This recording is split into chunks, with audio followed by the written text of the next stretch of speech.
Hello everyone नमस्कार जय जगन्नाथ। आज आपण सहित गोटे भेज पलोर रेसिपी शेयर करी जोटा कि आम खोलार ही बनइबा प्रेसर रे बनइबानी आईटा केते खिला खिला माने हेइची देखंतु पूरा गोटा गोटा माने भात अलग अलग अच्छी कहीं भी क्या सहित मिसिनी और भात पूरा परफेक्टली कुक भी हेइची। तो चलतु देखा मुझे केमती बनई भेज पुलाव आपड़ तो बहुत थर बनाऊे तो मुझे बनई तो से प्रोसेस निश्चय देखो जदि आपको पसंद आसो तो थे ट्राए करें। तो ये देखिपे प्रथम चाउल नहीं जोटा लंग ग्रेन राइस आसे ना सहीटा नहीं तो लंबा लंबा भात टिके हेले सुंदर लगे तो से धोईकी प्रथम नहीं आसली भलसे कहीं बतुरी गलापर आउ बेसी मिक्स करें कहीं भांगी जाए। ये धोईकी नहीं आसला से घी अल्प टिके आउ टिके हलदी गुंड गोलेकी ताकू भल से मिसई नहीं जावा मिसईकी जमी मैरिनेट करके रखीदे कि समय चाउल को एमती कले कौन हम ना चाउल धोइला बेले जो तले किछि पानी थिला ना तो से ही चाउलटा बतुरिकी रहाद्वारा कि चाउलटा भी टिके बतुरी जीवो आउ आमर फ्लेवर भी भल पलि आसो चाउल आमर घीर तो एमती गोलैकी रखिले तार गोटे अलग फ्लेवर आसे। तापर ये मुझे अल्प टिके घी नहीं गली तो आपण मुझे अल्प क्वांटिटीर बनाऊँगी जेहेतु तो मुझे गोटे चमच घी नहीं जाइली से घीरे काजू 5 ରୁ 6टी काजू नहीं जाइली। काजू आप जो सब यूज कर सब फाड़ करके यूज करेंगे कहीं भितर पोक था तो देखिकी ही मझी फाड़ करके यूज करेंगे।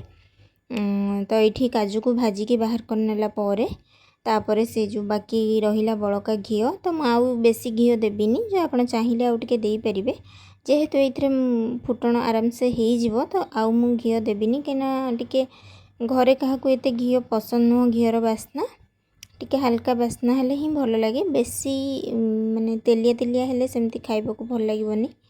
तो ये सेतिकी घीरे ही मुझे जहाँ भी घी थी से ही अदा चॉप करके रखी थी 1 इंच हम तो ताको ऐड करदेली जीरा हेंगू टिके तापर गोटा मसलार डालचीनी गोटे छोट खंड बड़ गुजराती छोट गुजराती 2टा लवंग 4टा तो ताको सबको पकईकी भाजी नेला ये जो चाउल को आम रखी मैरिनेट करके तो से चाउल को पकईकी आम भाजवा।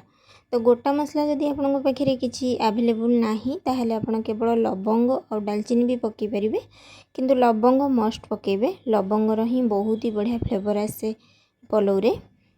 तो ये चाउल को आम पकईकी देखिपे चाउल केते सुंदर कलर देखा तो चाउल को आम पकईकी भल से ताको भाजी नहीं जावा। तो हलदी पकई ना जिते से घीरे पड़ा आ से भी घी मिसा होगी तो से गोटे बहुत सुंदर कलर पलि आसो। तो ये चाउल आम जी नहीं मापिकी तो मुझे माने 2 गुणा आउ अधा पानी से ऐड कली 2 गुणा पानी चाउल पाई ऐड कली आउ अल्प जो अधा गिना ऐड कली सेटा हूँ परिवा पाई। तो ये परिवार मुझे गाजर आ बीन्स आउ टिके मटर भी नहीं गाजर आ बीन्स को ये छोट छोट काटी नहीं जाइली आउ मटर गोटे मुठा ठू टिके कम हम ऐड कर देती तापर ये लुण स्वाद अनुसार लुण आ गोटे तेजपत्र ऐड करदेली तो ताको सबको भल से मिसई नहीं जावा। तापर ताको घोड़ेकी जेहेतु फुटीगला तो ताको आम मीडियम टू सिम करदे तापर ताको छाड़देवा फुटिया 5 मिनिट।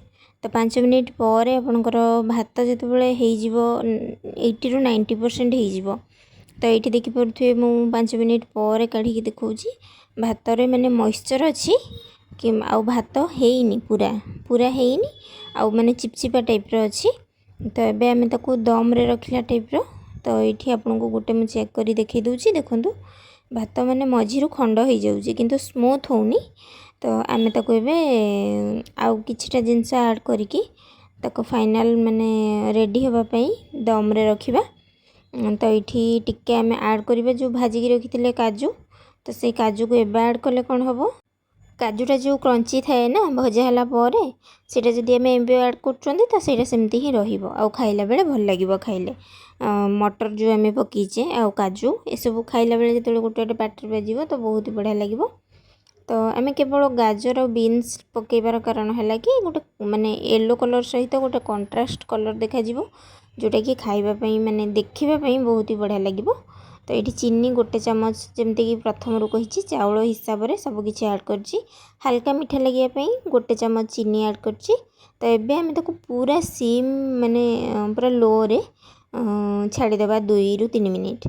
तो ये 2-3 मिनिट पर देखिपे भात आउ टे कुक हो जाइए टेक्सचर जानीपे भात पूरा सॉफ्ट हो जाइए आउ केमती गोटा गोटा भी अच्छी आउ भात हो जाइए माने तो माने वेजिटेबल्स तो सिझी ही जाइथिबो। तो ये मुझे गोटे चेक कर देखा देखो भात पूरा परफेक्टली होइछि आ पूरा सब गोटा गोटा अच्छी। तो आज रेसिपीटी आपको केमती लगे निश्चय जनइबे। एमती पलौ बनईकि आप रायता सहित एंजॉय करेंगे बहुत ही बढ़िया लगे बिना प्याज रसुण दिन में बहुत ही कम समय रेडी हो। तो आज रही पुणी आसवा गोटे नुआ रेसिपी सहित। नमस्कार, जय जगन्नाथ।